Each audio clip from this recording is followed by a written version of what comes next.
Dear Canadians, my name is Sophia. Out of the blue, my boyfriend John looked straight in my eyes and he said, "Will you marry me? Make me your husband because I got a job offer miles and miles away.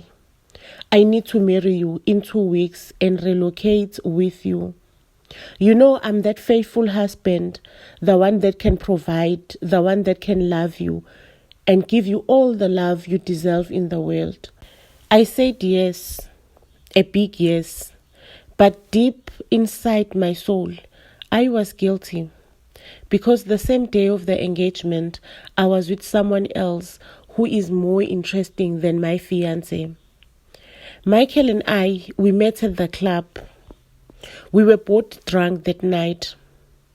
I don't know how it happened, but we ended up in bed together. From that night, it was date after date. Michael knew very well that I was in a relationship with someone else, but he didn't care.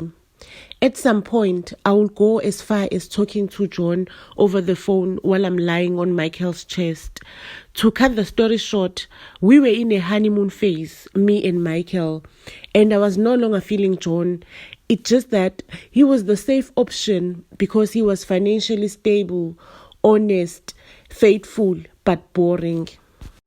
After saying yes, John proposed that our family meet over the weekend at his father's house and get married on the second weekend. I was excited. I had only 2 weeks to arrange my wedding, and I was also looking forward to meeting John's family. On the first weekend after engagement, me and my family, we went to meet John's family. We were excited. Shock of my life. Michael was also there. John introduced him as his younger brother. We had to act as if we don't know each other. It was awkward, but we had to play along for everyone's sake. What do you do when you are in that situation? Everyone was happy for the beginning of building our future together, but I was drowning in guilt. I knew it very well that my boyfriend doesn't consume alcohol, but I went ahead and convinced him in front of the entire family that I want me and him to celebrate our engagement in the club over a bottle of something. Because I wanted something to disturb me because the awkwardness in that table was too much. You are not going to believe his reply. He said, "I am bringing my brother and friends along." He and his brother were sharing friends, the same friends Michael was with the first time we met. We went out. Everyone in that table in the club knew it very well of what was happening, except my fiancé. I decided to drown myself in alcohol that night. Surprisingly, John, my fiancé, was also drinking a lot. Remember, John doesn't consume alcohol. He ended up being a mess, like he was drunk. He even ended up sleeping on the tables. John's situation caused us to go back home early. On our way home, I was driving. Michael was in the front seat, John in the back seat, sleeping like a baby.